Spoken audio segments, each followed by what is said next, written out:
Hey guys, welcome to the Bdthemes widget tutorial. Today we'll show you how to configure the remote pagination widget and make it override the navigation of existing sliders or carousels.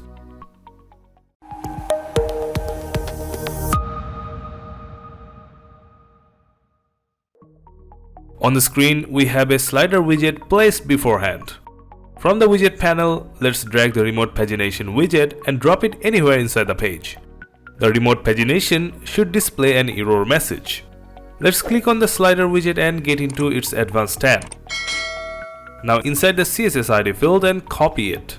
We're going to use this ID to link the remote pagination widget with the slider.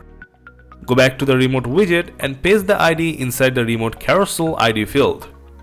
The slider carousel loop status switchers is meant to be turned on if the slider has the loop feature enabled. From the items section, you can customize the numbers on the pagination to both numbers and letters as you please. Then the style tab lets you change the alignment of the pagination.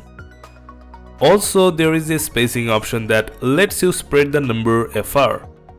Then comes typography, border radius, color and background type options. For color, let's choose black and then switch to the action subsection and choose black for the background and white for the text color. See how the action effect displays over the widget. You can also configure a solid border with a single digit border width, add on the numbers to make them look more refined. Well, that's how you do it with the remote pagination widget by Prime Slider add-on.